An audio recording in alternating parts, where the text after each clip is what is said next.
Reporte 100. Hoy en el Colegio de Sonora habrá una conferencia a las 12 de mediodía en el auditorio de posgrado de esta institución. La conferencia se titula Alcances del movimiento de Ayotzinapa para visibilizar la crisis de derechos humanos en México. Esta conferencia es impartida por Omar García Velázquez. Él es sobreviviente de la noche del 26 de septiembre de 2014 en Iguala, Guerrero, y le agradezco mucho a Omar que esté con nosotros esta mañana. Omar, ¿cómo estás? Buenos días, bienvenido. Muchas gracias, Juan Carlos. Gracias por estar con nosotros. Víctor Peña, investigador del Colegio de Sonora también y organizador de este evento, se encuentra con nosotros esta mañana. Víctor, ¿cómo estás? Buenos días. Bien, buenos días, gracias. Gracias por estar aquí con nosotros. Bueno, ayer le entregaron la medalla, anunciaron que le entregaron la medalla Belisario Domínguez a Rosario Ibarra de Piedra, una activista que desde los años 70 busca a su hijo desaparecido, que participó en la Liga Comunista 23 de septiembre, de 90 años, Rosario Ibarra. Y bueno, esto pasó en los años 70, pero ¿qué encuentras de coincidencias entre lo que pasó en los 70s y lo que pasó en Ayotzinapa? Porque estamos hablando de desaparecidos. A propósito de doña Rosario Ibarra. Sí, estamos hablando de desaparición forzada, ¿no? Sí. Que es esta figura. De hecho, el término ella lo acuña, ¿no? Rosario Ibarra. Entiendo que sí, y aquí la idea es precisamente un poco la idea nuestra en el Centro de Estudios en Gobierno y Asuntos Públicos del Colegio de Sonora tiene que ver con poder tener estas aproximaciones a las relaciones desiguales que hay entre el poder y los gobernados. Sí. Y la desaparición forzada, me parece, es esa traducción de una distribución desigual en donde el poder deja de tener esos lazos de control, en donde el afectado es el ciudadano. Y entonces, así como sucedió hace 30, 40 años, pues lo estamos viendo, sí, lamentablemente, con el caso que nos pueden platicar. Ahora, Omar, y otros muchos casos, 40 ¿no? años después hay muchas Rosarios Ibarras en el movimiento de Ayotzinapa, muchas Rosarios. Muchas, solo en Ayotzinapa hay 48, pero en todo el país se habla de 40,000 desaparecidos. Sí. Entonces, claro, hay muchas madres, padres buscando a sus familiares, saber qué pasó con ellos, dónde están. Sí. ¿Qué ha pasado en México, Omar, que en los 70s ocurrió esto y todavía a estas alturas de 2014 sigue pasando la desaparición forzada?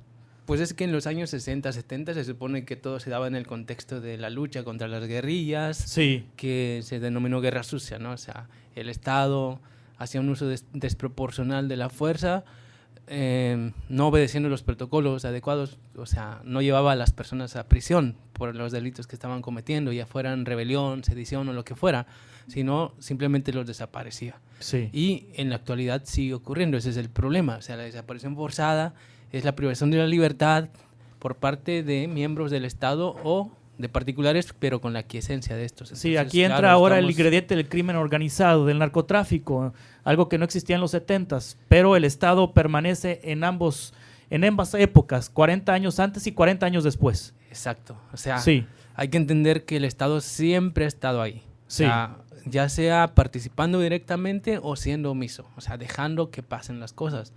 Entonces, la desaparición forzada sigue siendo una constante en el país y eso es lo que hay que visibilizar y hay que denunciar. Sobreviviente, ¿qué hiciste para no desaparecer esa noche? Bueno, yo soy uno de los sobrevivientes. Realmente hay más chavos que sobrevivimos porque corrimos, nos escondimos bajo los autos o detrás de ellos, cruzamos las bardas de las casas, corrimos por el monte. Sí. O sea, todos los que sobrevivimos... ¿Tú corriste esa noche? Sí. ¿Tú corriste esa noche? O sea, ¿estuviste en riesgo de ser privado de la libertad? Sí, primero estuve detrás de un poste y, bueno, obviamente estaba la balacera y los impactos de bala daban contra el poste y contra las paredes cercanas. Sí. Pero también yo vi cómo estaban mis compañeros tirados en el piso, otros ya muertos y, pues, en cuanto cesaron un poco los balazos es cuando corrimos todos. ¿A qué hora empezó todo, Omar García Velázquez? Fueron diferentes eventos. Hay por lo menos 3 eventos de fuego muy marcados. Uno de ellos fue a las 8 de la noche contra 3 autobuses en una calle de la ciudad de Iguala. Otro fue más o menos al mismo tiempo en otra parte de la ciudad y otro más a la salida rumbo a Chilpancingo. Sí. O sea, son 3 eventos más o menos coordinados en diferente lugar y yo no estaba en esos 3 eventos iniciales. Después de esos 3 eventos iniciales, los chavos llaman a la escuela y los que estábamos en la escuela vamos hacia Iguala, llegamos, organizamos una ruedita de prensa rápida, van algunos medios y cuando estábamos dando conferencia o diciendo lo que pasó, empieza otra vez la balacera. Sí. Y esa balacera era la que yo sobreviví, la última de la ¿Quiénes medianoche. les tiraban balazos? Al principio fue la policía municipal. ¿La policía municipal federal, de Iguala? Sí. Sí. La policía ministerial, que todavía existen allá en Guerrero. O sea, la policía ministerial es la policía del Estado. Sí, La policía del Estado. ¿La federal también? Pertenecía a la PGR. O sea, sí, todas las fuerzas del orden estaban las participando. Tres policías, sí. Sí, hay una acusación muy fuerte nuestra de que el ejército mismo estaba participando aquella noche, porque lo vimos. O sea, sí estaba patrullando las calles, sí llegó, sí nos encerró a nosotros, a mí y a otros 25 chicos, nos encerró en una clínica donde estábamos buscando auxilio para uno de nuestros compañeros heridos. Entonces, claro, el ejército sí sabía lo que estaba pasando y por lo menos fue omiso aquella noche. Entonces, ahora, ¿qué estaban haciendo en estos 3 eventos los estudiantes de Ayotzinapa en esos momentos? ¿Cuál era, digamos, que la participación en el municipio de Iguala de estos jóvenes? ¿Qué estaban haciendo ahí? Cada año los estudiantes de Ayotzinapa participan en la marcha del 2 de octubre. Sí. Cada año, desde el 68 hasta la fecha. Y para eso lo que hacen es retener autobuses o tomar autobuses. Es una práctica que se ha hecho por años y en lo que consiste es en tomar los autobuses de las empresas, utilizarlos para trasladarse a la Ciudad de México, regresar a Guerrero y liberar los autobuses. De esto las empresas están enteradas, saben que lo hacemos. De hecho hay una especie de convenio ahí, no tan legal ni tan ilegal, pero hay un acuerdo. Usos y costumbres. Usos y costumbres, podríamos decirle. O sea, cada fecha previa al 2 de octubre solían los estudiantes tomar autobuses. Tomar muchos autobuses. Y es lo que hicieron los estudiantes de Ayotzinapa, 15, ¿sí? Tomaron autobuses.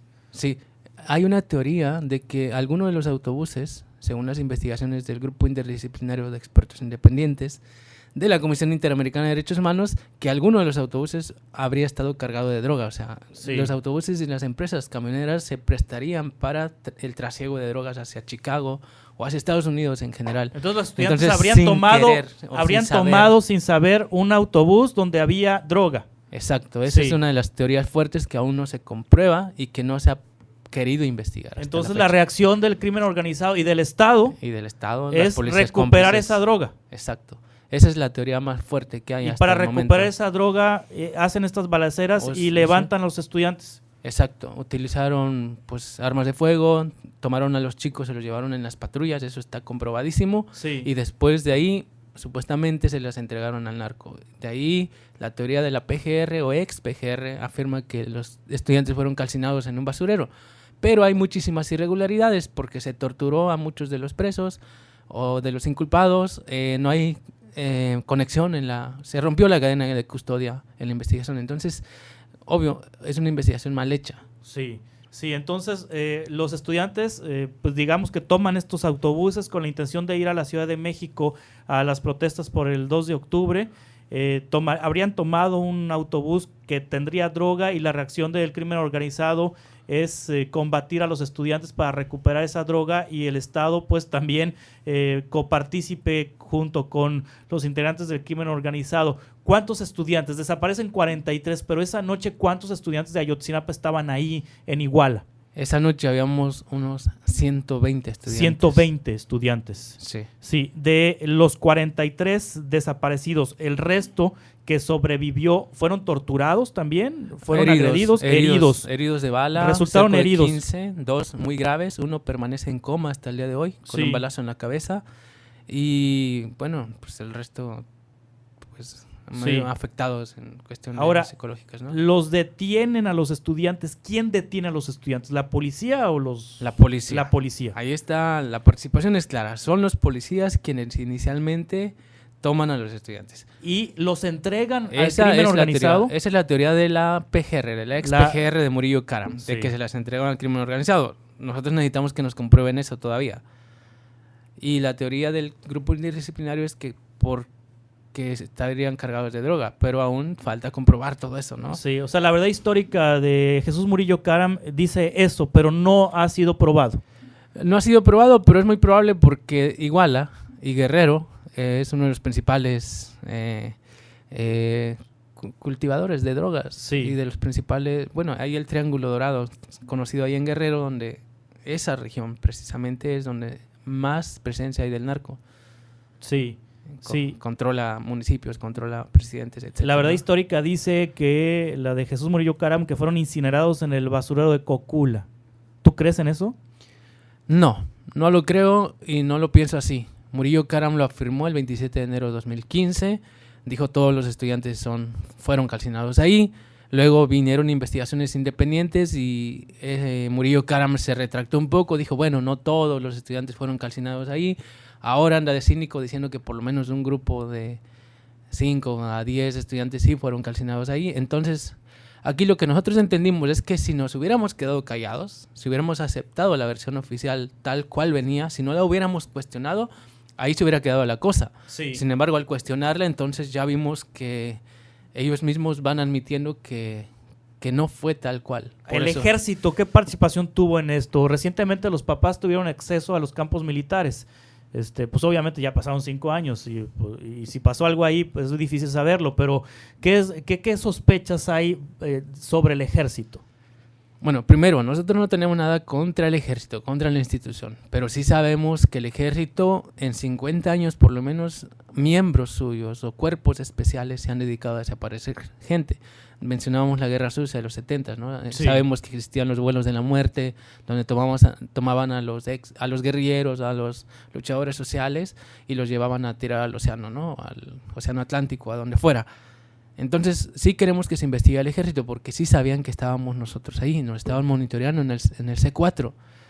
Había oficiales monitoreando todas las actividades. ¿Intervino el ejército para tratar de detener esta balacera? No intervino. Incluso Murillo Caram dijo cínicamente, si hubiera intervenido, ¿de qué lado se hubiera puesto? O sea, dijo, pues obviamente la autoridad constituida, es decir, que iba a ir contra los estudiantes, no contra la policía municipal o contra quien estuviera actuando. Sí, hay restos encontrados de estudiantes desaparecidos de esa noche. Solo hay el resto de Alexander Mora Venancio, que fue uno de los que se identificó en la Universidad de Innsbruck, en Austria.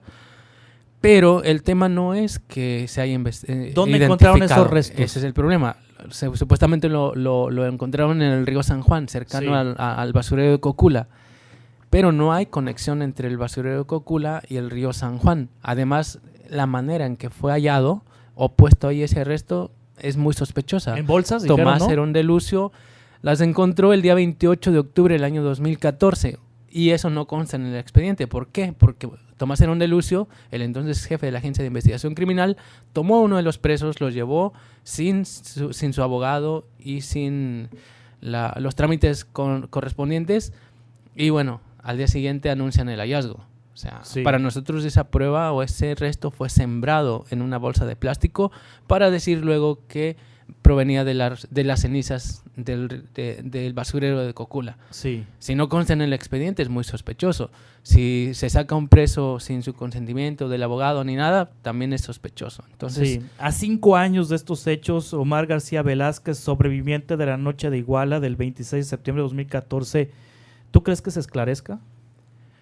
Pienso que se puede esclarecer, por lo menos en gran medida. Sí ha pasado el tiempo y para investigar delitos como la desaparición forzada se tiene que actuar de inmediato en las primeras 72 horas. Por lo menos han pasado 5 años. Cualquiera diría, bueno, pues es que ya, resígnense, ya están muertos. Aquí la cuestión no es si están muertos, si están vivos. O sea, el delito de la desaparición forzada es un delito continuado, no prescribe. Mientras no se sepa exactamente qué pasó, nosotros vamos a seguir gritando, vivos se los llevaron, vivos los queremos. Entonces, que nos los demuestren. Si fueron asesinados, que nos digan cómo, quiénes y por qué. ¿Y dónde están los restos? Y luego, claro, castigo a los responsables, garantías de no repetición, reparación del daño, etcétera. Pero que no nos vengan con mentiritas. ¿Hay esperanza de que estén vivos? Sí, eso siempre lo va a haber. Las familias, las mamás, los padres. Pues mientras no haya un cuerpo, ¿no? Sí, claro. Mientras no haya un resto, me imagino que el sentimiento de los padres es que puede ser que estén vivos. Claro, es el sentimiento de cualquier familiar, cualquier padre de aquí de Sonora o de cualquier parte del mundo. Mientras no tengas dónde irle a poner una vela o según tus tradiciones a tu familiar, definitivamente no vas a estar en paz. Sí, el presidente López Obrador ha reunido a los padres con el fiscal general de la República, Alejandro Gertz Manero, y también Alejandro Encinas, pues ha estado cercano al caso y han pues anunciado una comisión de la verdad y que se van a investigar estos hechos. Pero bueno, aquí en el caso de la guardería ABC en Hermosillo, presidentes han venido, presidentes han ido, procuradores han venido y procuradores se han ido, y fiscales han venido y fiscales se han ido, y a 10 años de los hechos de la guardería ABC todavía no saben qué pasó el 5 de junio de 2009 en el caso de Hermosillo, citándote un caso aquí. ¿Cómo saber si ahora sí es cierto? No se puede saber. Sí. Los familiares saben que hay voluntad política, saben que hay señales claras, se conformó esta Comisión de la Verdad, la Fiscalía Especial, algunos de los expertos han retornado, han empezado nuevamente sus investigaciones, pero pues solo los resultados lo dirán. Sí. Por lo tanto, nosotros no bajamos la guardia, nunca. Sí. O sea, no nos confiamos. Cuando hablas de nosotros, Omar García, ¿a cuántas familias te refieres? A todo el movimiento, a Sí. las 43 familias de los desaparecidos, a las de los asesinados y de los heridos, y a los sobrevivientes y todo el movimiento que acompaña. ¿Algo ha cambiado en México, Omar García Velázquez, después de este movimiento? Es decir, después de que ustedes han visibilizado esta situación en todo el mundo, ¿ha cambiado algo en México? ¿O en México todavía pueden desaparecer estudiantes sin que nada se sepa de ellos? Ha cambiado la percepción de la sociedad, se ha admitido que hay un problema grave de derechos humanos, las autoridades mismas lo han aceptado, ha cambiado el gobierno, nosotros vimos que la popularidad incluso de Peña Nieto desde el 26 de septiembre del año 2014, cuando nuestro movimiento se puso muy fuerte a nivel nacional e internacional, su popularidad se vino abajo. Eso ha cambiado entonces y muchas más familias han empezado a surgir y a hacer sus denuncias, a buscar en fosas clandestinas. O sea, se ha visibilizado el problema. Sí. Pero, bueno, una cosa es visibilizar, otra cosa es que se empiece a resolver. Porque en aquellos años, hace 5, hablábamos de 27,000 desaparecidos. Hoy estamos hablando de más de 40,000, lo que quiere decir que siguen desapareciendo personas y el Estado no ha podido frenar esta situación. Sí, actualmente estudias Derecho en la Ciudad de México, tienes 31 años de edad, y no continuaste en la normal de Ayotzinapa. No terminé. Te fuiste al movimiento, pues. Sí, es que me incluí, Sí. yo sobreviví. ¿Ahorita qué pasa en Ayotzinapa? ¿Funciona la normal de Ayotzinapa? Sí, la escuela Sí. sigue funcionando. Al principio como que se vio menguada porque los familiares tenían miedo de mandar a sus hijos ahí, pero ya después ya volvió a la normalidad. Está egresando estudiantes ahorita la normal de Ayotzinapa. Sí. En general, las escuelas normales en este país, como la de Ayotzinapa, han cambiado después de 5 años. ¿Ha habido políticas públicas para mejorar la atención de estas instituciones de educación? Sí, se ha focalizado un poco en la ayuda económica, la mejora de infraestructura, etcétera, pero aún así pues, los problemas siguen con los normalistas, ¿no? Ha habido otros movimientos, ha habido muchas cosas más todavía. Sí. De esto vas a platicar ahorita a las 12. Sí, voy a tratar de dar un panorama general de lo que ha pasado en el país en torno al movimiento de Ayotzinapa, un poco de los normalistas, que obviamente pues, yo soy muy objetivo, muy crítico, yo no me gusta alabar tanto los movimientos, yo hablo de las dos maneras, sí los alcances, pero también las limitaciones que tenemos. Sí, entonces a las 12 te vemos ahí en el área de posgrado del Colegio de Sonora, entrada gratuita. Víctor Peña. Sí, es un evento abierto, es un evento libre a las 12 en el auditorio de posgrado del Colegio de Sonora. Muy bien, muchas gracias por estar aquí en Gracias Hermosillo. ¿Es la primera vez que vienes a Hermosillo? Sí, es la primera. La primera vez. Ojalá vuelvas muchas veces. Sí, gracias. Gracias, Omar García Velázquez, sobreviviente de la noche del 26 de septiembre de 2014 en Iguala, Guerrero. Gracias, Víctor. A la orden. Gracias al Colegio de Bienvenidos. Sonora por este espacio siempre tan oportuno y tan robusto. Reporte 100.